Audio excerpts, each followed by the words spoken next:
Welcome back to Week 11 Prop Shop. I am your host, Bobby Stanley, also known as PropHolliday on social media. Give you my favorite picks for tonight's Monday Night Football spot. We got some NBA in there. But quick, do a little bit of a recap of the second half of yesterday and to last night. Seattle snatches a win over the 49ers. The 49ers fall to 1-3 on the season inside the division in the NFC West. That is, there's no real doormats, I would say. There's no one falling down in that division. It's going to be a sprint to the end, but it does look like the San Fran run, the window may be closing officially. Arizona sits at the top, Rams in second, Seattle in third. Bo Nix goes for 307 passing yards and 4 touchdowns. He jumps to plus 500 for Offensive Rookie of the Year. Jane Daniels at minus 700 still. I'm going to admit something very dumb, which is something cappers don't do much, if ever. But I had a parlay in at the beginning of the season. It was $25 on Offensive Rookie of the Year, Bo Nix, Defensive Rookie of the Year, Jared Verse. I think Verse was 10-1, Bo Nix was 16-1. Right now, Jared Verse, odds-on favorite. I think he's like minus 250. It would have paid like $2,500. After last week, when they lost to Kansas City, I cashed the bet because I thought it was going to be the highest stock we were going to get of Bo Nix. I think I made like almost $200.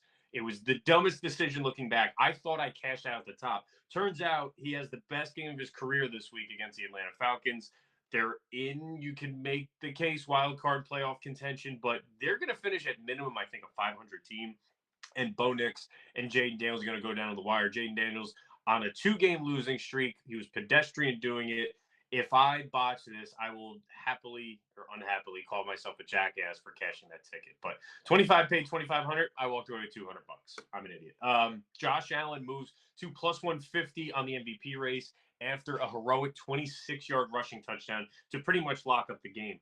I was in the living room with my wife and kid. I watched the Rams in the 1 o'clock, 4 o'clock games. I had Frozen on, so I'm watching the game on my phone, and I see 4th down. I said, oh, shit, babe, we're putting the game on because Mahomes is going to get the ball back with 1 score. Turned on the TV.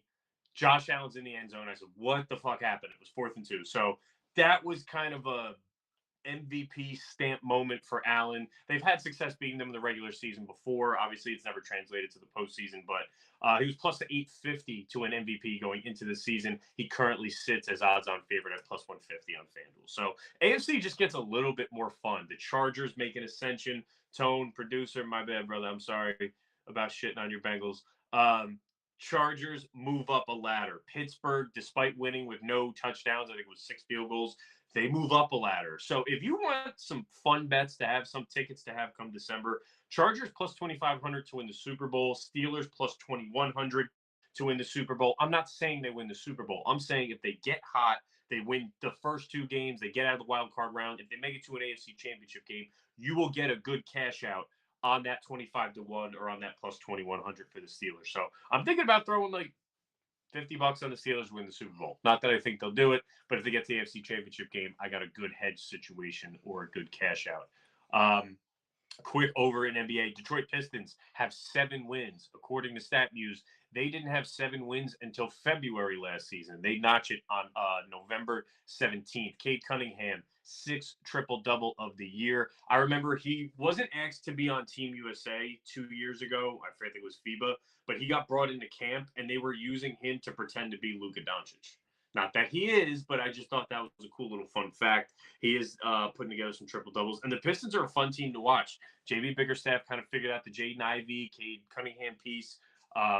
Isaiah Stewart maybe gets moved at the trade deadline, but Jalen Duren, not a bad piece there. Malik Beasley. They're getting some guys. They're fun to watch. So if you need a good league pass team in the middle of the week, Detroit Pistons, I think, are one of them. Let's talk about tonight's awesome Monday Night Football matchup.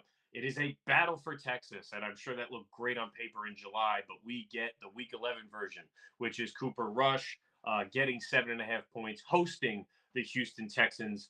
The Texans get a big piece back tonight. They get Nico Collins back in the lineup. Cowboys confirmed this week Dak Prescott out for the season. So you're literally seeing teams on 2 completely different trajectories, and the spread reflects that. It's 7.5 on the road. That would have been 10.5 on a neutral field, and that's a shellacking. That's what I think we see tonight. Same space that Jake Paul and Mike Tyson hosted. So we hope the game is more entertaining than that. The bar is low. The total sits at 41.5. Did it move down to 40.5? Nope, 41.5. Juice to the under. Huge disparity compared to last night's game. I think the total was like 47.5. That game was fun. This game, probably not so much. You're going to want to pivot to some NBA stuff. But it is still football. We have to have some bets on it. I'm going to open up with Tank Dell, Houston Texans, over 47.5 receiving yards. I got this last night for 1 unit. It was over on FanDuel. So Nico Collins returns. That's the big story. I think that moves Tank down the pecking order to wide receiver 2 because there's no Diggs. But this line is still too low for a Tank Dell as a wide receiver 2. He's not going to be getting anywhere near as much attention as he was for the last 3 weeks. Through the first 5 weeks where Diggs was the wide receiver 2, Tank Dell still hit this mark in 3 out of 5 games. The 2 games he missed, he still had 12 targets and 10 receptions. So he's a very big part of this offense, even if Nico Collins comes back. I do not think 47.5 is high enough. The workload should still be there. I'm thinking his floor is 6 targets. If this game is competitive, maybe he gets 7 to 8, but this 47.5 number, it's too low for me. I don't think the books are accounting for enough. His line should be like 55.5, 57.5, even with Nico Collins in the lineup. So Tank Dell over 47.5 is my first one tonight. I put that in on FanDuel. Are you thinking about trying FanDuel? Here's a great offer for you. Bet just $5, and if your pick hits, you get $150 in bonus bets. Do not miss out. Check out the link in the description below and make your first bet count. Remember, you must be 21 plus to participate. Gambling problem? Call or text 1-800-GAMBLER. I don't have 2 picks in this Monday Night Football game. It's not worth pressing. It's pretty bad. Jake, sorry about the I've just looked over at the chat. Jake, I'm sorry for constantly putting Detroit players in the props. But we hit Jalen Duren, 10 points, and the Pistons money line for plus 115 yesterday. So you're welcome, Jake. That was a win. Brooke Lopez, Milwaukee Bucks is who I'm on tonight. I can't give you NFL. I can't give you 2 picks in this game. But Brooke Lopez, under 11.5 points at minus 120 against the Houston Rockets, the Houston team tonight, against the Houston Rockets for 1 unit. Bad matchup for Lopez against the Rockets. They do a great job closing out. They do a great job contesting shots. They are ranked the 2nd best team in the NBA in defending spot-up shooters. That's what Brooke Lopez is at this point in his career. And I also have a question about his minutes tonight. There's a lot of, outside of Şengün, lot of wing players that the Houston Rockets like to throw out there. They got Tari Eason, they got Dylan Brooks, they got I think it's Asor Thompson. No, yes, I mean Amen Thompson. The one on the Rockets, Thompson.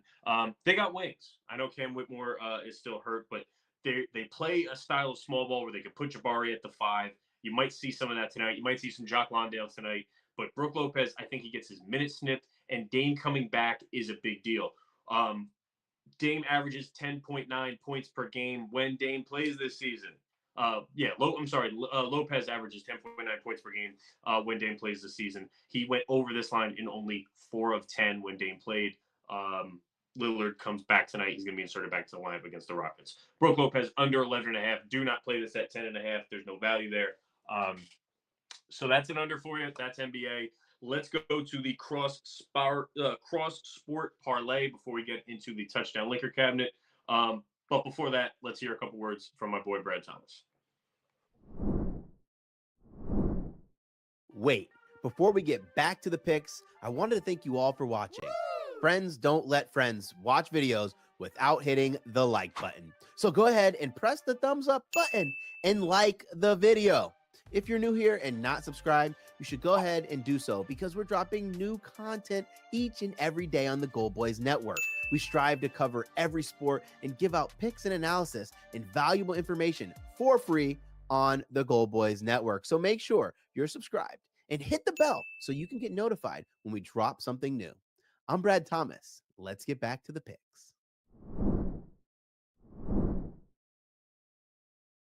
And welcome back. I've been rolling out these cross sport parlays since NBA has kind of been instilled. Any night that there's been a primetime game and some NBA, I try to throw some action on there. We've hit at least one, and a couple have been in contention. So I'm going to keep these rolling. I'm not going crazy on these. Plus 1352. So 13.5 to 1 on your money.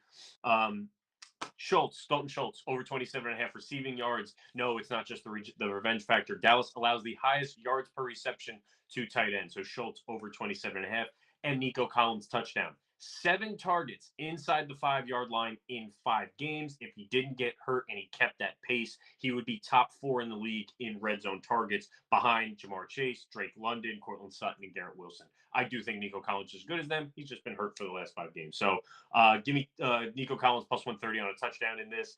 Jalen Green, 20-plus points, those Houston Rockets we just talked about. Quiet night for Green. He let Fred VanVleet go off. Fred VanVleet was a guy we had 20-plus last night. I think he had that somewhere in the third quarter. He had 18 and a half. Bucks are 13th against pick-and-roll ball handlers defensively, 24th in transition defense. Dame coming back only makes that backcourt a little bit weaker. They are also 21st in defending spot-up shooters.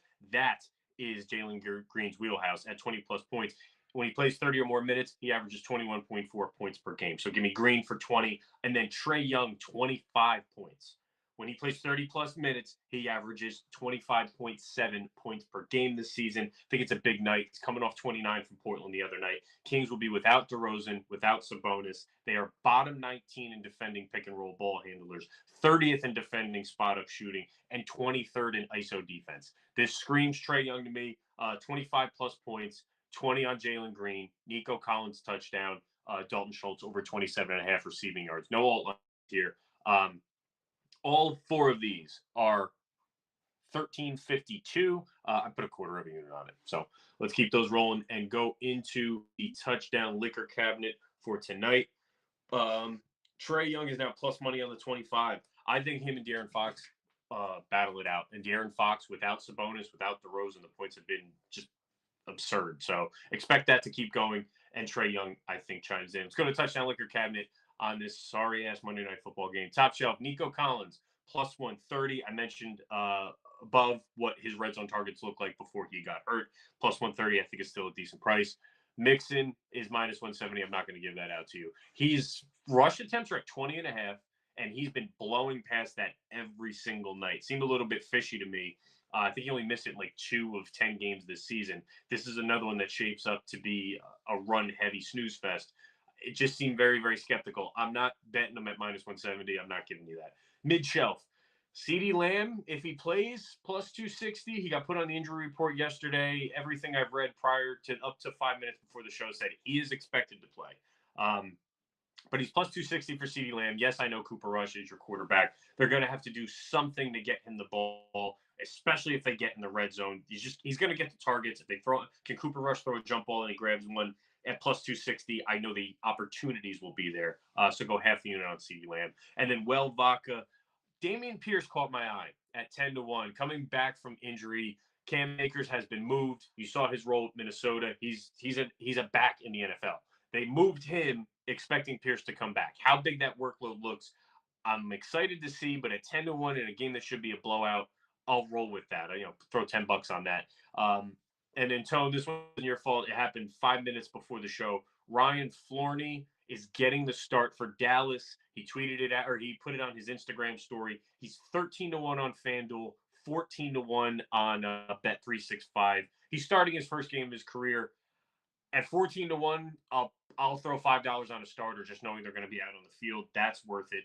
Is he going to be taking CeeDee Lamb's spot? Is that why he's starting? We don't know. I haven't seen anything. Before we wrap up, I will check the Twitter feed real quick. But I'm expecting CeeDee Lamb to play. That is my liquor cabinet for tonight. I'm probably not even going to watch most of this Monday Night Football game. I'll be watching NBA. Put in the cross-sport parlay, throw in the 2 straights, and hopefully there's something to watch come the fourth quarter of this game. Guys, I will see you Thursday for Week 12. I have looked ahead. Steelers and Cleveland Browns. I'll take some Jameis on Thursday. That's not bad. Home divisional underdog, 4.5. I will bet that right now. We'll come back on Thursday and see if that's still the case. See you then.